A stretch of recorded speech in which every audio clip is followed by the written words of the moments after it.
자, 우리 옆에 분들과 다시 한번 인사하겠습니다. 오늘 정말 잘 오셨습니다. 자, 은혜 받기 원합니다. 예, 감사합니다. 이 자리에 참석한 저와 여러분들의 10년 가운데 주께서 허락하시는 평안과 기쁨이 함께 하시기를 주님의 이름으로 축복합니다.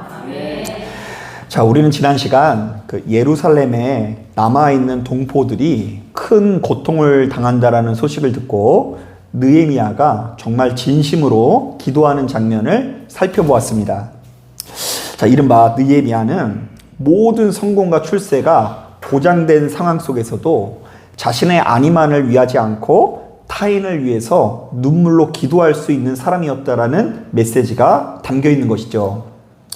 자, 그런데 성경은 바로 이것이야말로 무너진 예루살렘을 재건하는 데 있어서 가장 중요한 첫걸음이라고 증언하고 있는데요. 자, 우리 다 같이 따라해 보겠습니다. 예루살렘이 재건되기 위해서는 그 무엇보다 한 사람의 기도가 필요하다. 자, 저는 이 자리에 참석한 저와 여러분들이 바로 그런 역할들을 감당하길 바랍니다. 자, 아무쪼록 그리스도 예수의 마음을 가지시고 내가 속한 사회와 가정과 교회를 위해서 눈물로 기도하실 수 있는 저와 여러분들 되기를 주님의 이름으로 축복합니다. 자, 그런데 오늘 우리가 읽은 이 본문을 보면 느헤미야가 자신의 조국을 위해 애끓는 사랑의 마음으로 기도하는 중에 너무나 놀라운 축복의 길이 열리게 되는데요.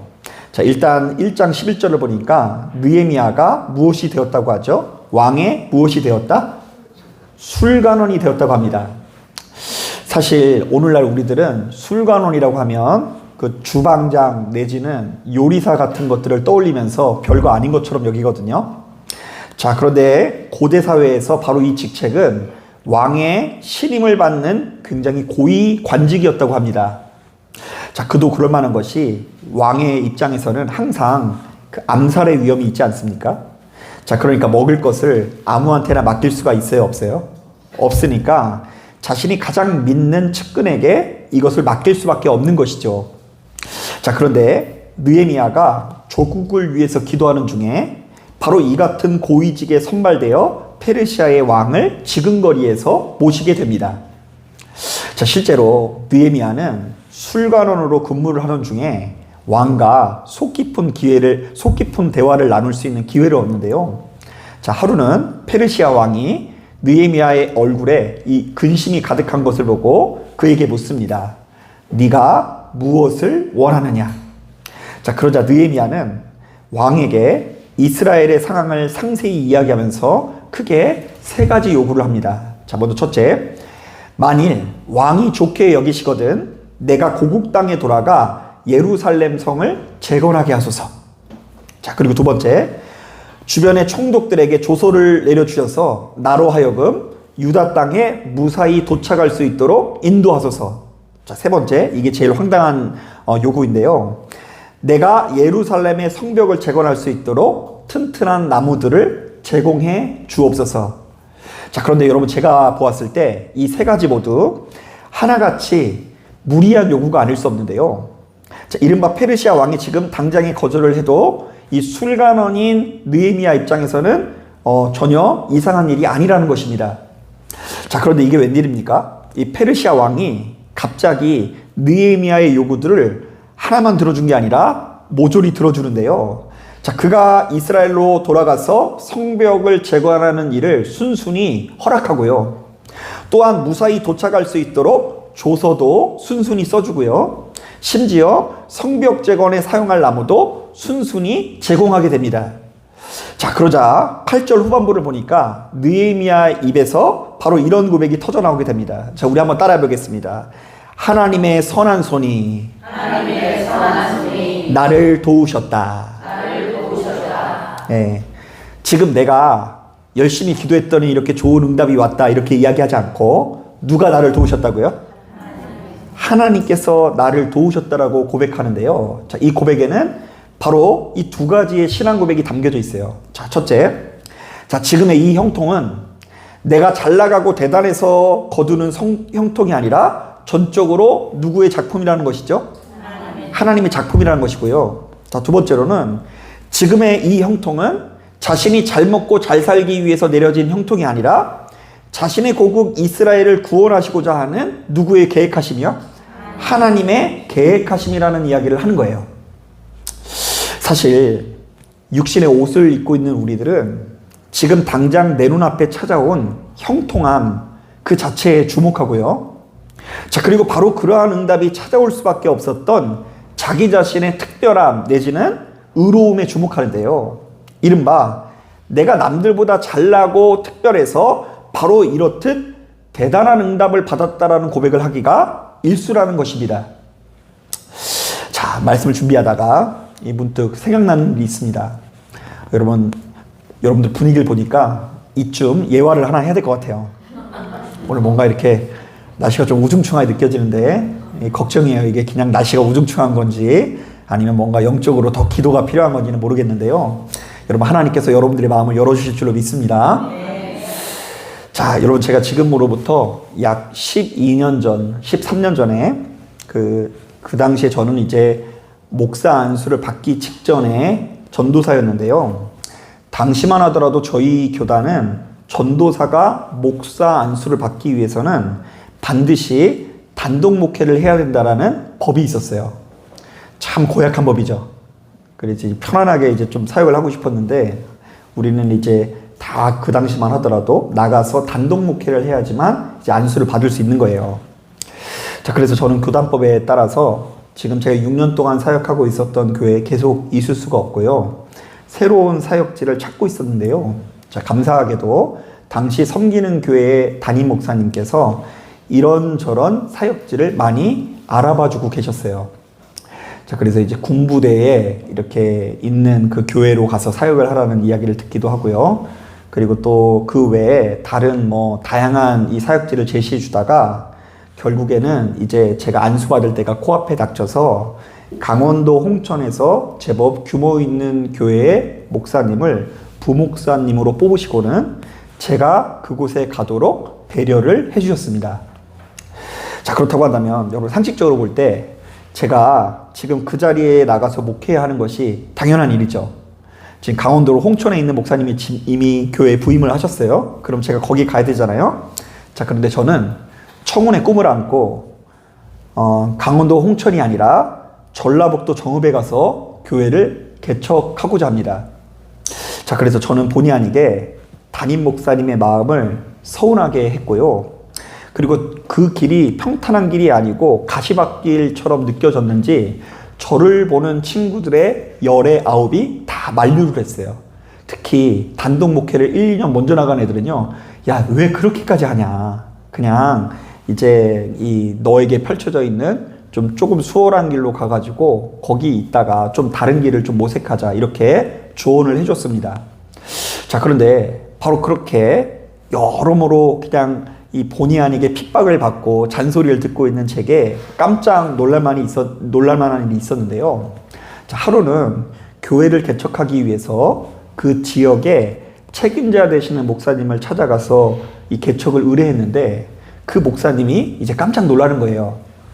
자, 알고 보았더니 그 지역에 38개의 교회가 새롭게 개척할 교회를 찾으면서 돈을 모아두었는데 하도 이 개척하겠다라는 사람, 전라도에서 개척을 하겠다는 사람이 나타나지 않아서 다음 달이면 어려운 교회 2곳을 선정해서 그 교회들에게 나누어 주려고 결정을 했다라는 것입니다. 자, 그러나 애초에 계획한 대로 새롭게 개척할 목사가 나타났으니 저에게 주시겠다고 하면서요, 무려 1,800만 원의 돈을 저의 통장에 입금을 해주신 거예요. 여러분, 이거 놀라시지도 않네요. 1억 8천이 아니니까 좀 실망하셨나요? 그 어려운 교회들이 3년 동안 이 모은 헌금이 1,800만 원 정도 됐는데 그것을 입금을 해줬어요. 자, 그런데 여러분, 그것이 입금되는 순간 제가 어떤 기분이 들었을 것 같아요? 할렐루야 소리가 절로 나오더라고요. 머니 하고 또 머니라고. 갑자기 이제 큰 돈이 생기니까 깜짝 놀랐고, 일단 이제 돈 때문에 놀란 것만 아니고요.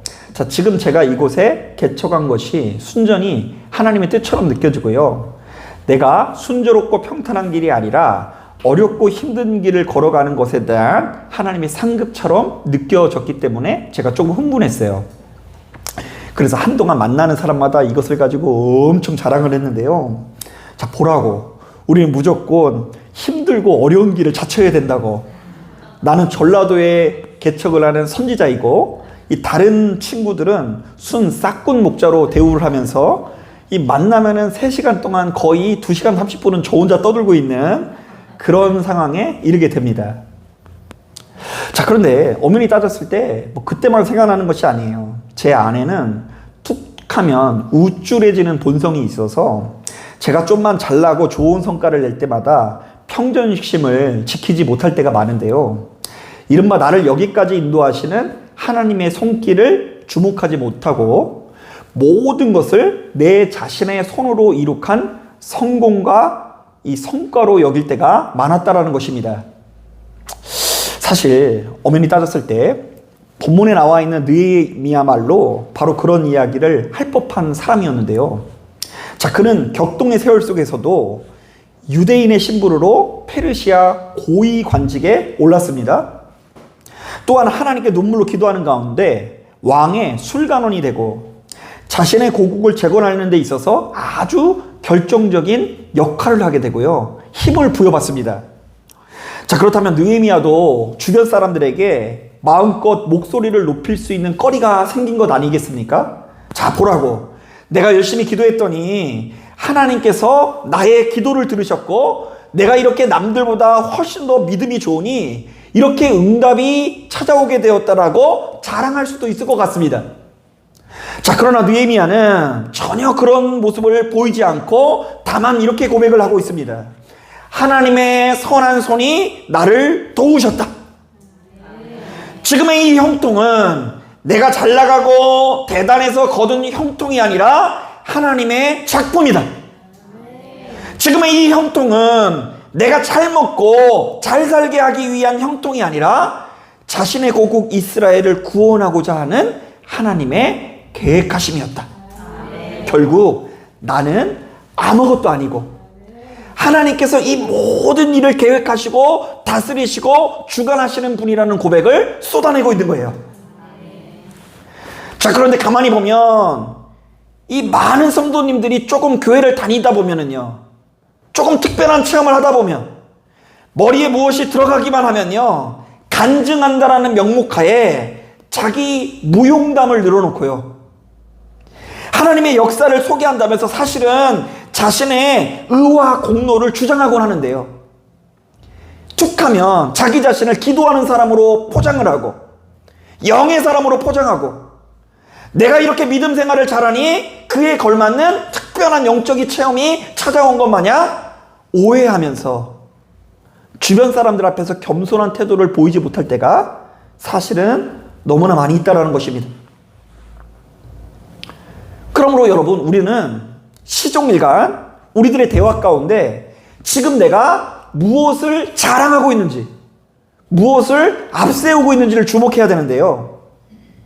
입만 열면 나의 기도, 나의 거룩, 나의 공로, 성취를 자랑하고 있다고 한다면 아직 그 사람은 제대로 된 믿음의 사람이라고 보기가 어려운 것입니다. 우리는 나의 공로와 나의 거룩함과 기도를 자랑하는 것이 아니라 지금 이 일을, 지금 이 사건을 만져주시는 누구의 손을 자랑해야 된다고요? 하나님의 손길을 자랑해야 된다는 것입니다. 우리가 겉으로 하나님의 이름을 부르는 것 같아도 결정적인 순간마다 하나님의 손이 아니라 나의 손을 붙들고 의지하는 사람들은 하나님의 종된 삶이 아니라 세상의 종된 삶을 살 수밖에 없어요. 왜냐하면 내가 가만히 있어도 나를 이끄시는 하나님을 신뢰할 만한 믿음을 가지고 있지 않기 때문입니다. 실상은 이 일을 하는 사람이 누구예요? 하나님이 아니라 누구라고 생각한다고요? 나 자신이라고 생각하기 때문에 이런저런 유혹에 시달리다가 이런저런 불안에 시달리다가 세상에 종로를 타는 삶을 살아갈 수밖에 없는 것입니다. 자, 저는 이런 점에서 사무엘상 7장을 묵상할 때마다 참 감동을 많이 받는데요. 자, 거기 보면 엘리 대제사장이 뒤를 이어 나라를 통치하게 된 사무엘이 블레셋과의 전투를 준비하는 장면이 나옵니다. 자, 그런데 사무엘은 좀 뭔가 달랐어요. 지금 이스라엘의 위기가 이 무력의 위기라고 생각을 안 하고 영적인 위기라고 생각을 하고 이 화살을 준비하고 총과 칼을 준비하는 것이 아니라 모든 백성들을 한데 모아놓고 이제 우리가 우상을 숭배하지 말자. 자, 그리고 지금껏 우상을 숭배한 여러 가지 죄를 회개하자고 하면서 미스바라는 곳에서 한데 모여서 금식을 하며 기도를 합니다. 자, 그랬더니 이스라엘 백성들은 난생 처음으로 블레셋 민족을 이겼을까요? 졌을까요? 야, 이기게 됩니다. 자, 그야말로 대승을 거두게 되는데요. 이때의 승리가 얼마나 큰지 사무엘이 살아있는 동안 블레셋이 이스라엘을 또다시 넘볼 수가 없었다라는 기록이 있을 정도입니다. 자, 그런데 사무엘은 이렇게 큰 승리를 거둔 이후에 어떤 태도를 보입니까? 조금도 우쭐해지지 않고요. 큰 돌을 취해다가 거기에 어떤 글씨를 쓰죠? 에벤에셀이라는 글씨를 써서 모든 백성들이 오다 가다 그것을 보면서 묵상하게 하는데요. 자, 이 에벤에셀이라는 말은 이런 의미가 담겨 있습니다. 한번 따라해 보겠습니다. 여호와께서 여기까지 우리를 도우셨다. 그래서 이제 제가 오랫동안 저도 역시 이런 꿈을 꿨었는데요.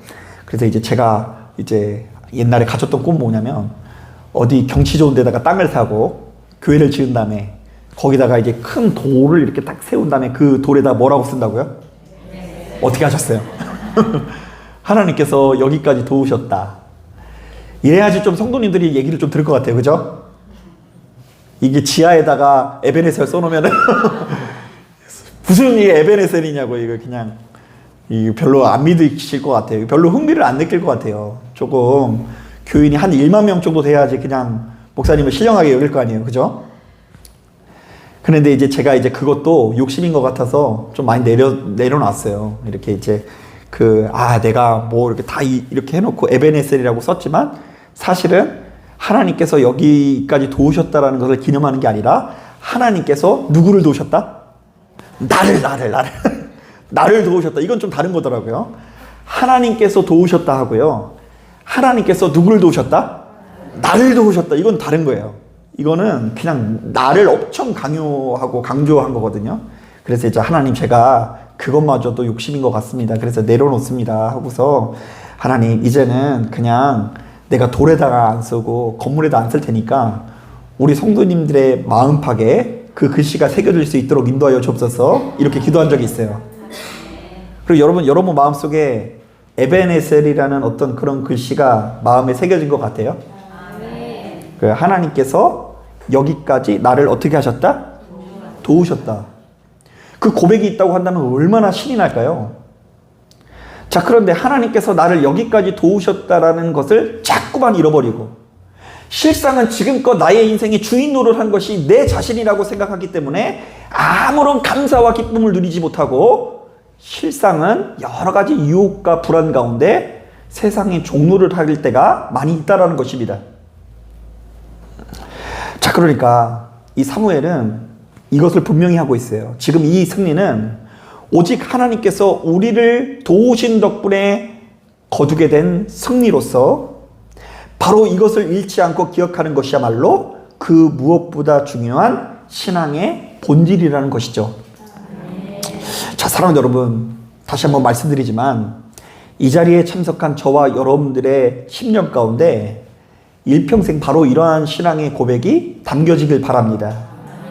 자, 어떤 경우에도 하나님의 선한 손이 나를 도우셨고, 하나님께서 여기까지 우리를 도우셨다라는 고백을 가지고 나 자신의 성공과 출세와 안위에 도취되어서 그것에만 종노릇하는 삶이 아니라 그리스도 예수 안에서 그분의 종된 삶을 사실 수 있는 저와 여러분들이 되기를 주님의 이름으로 축복합니다.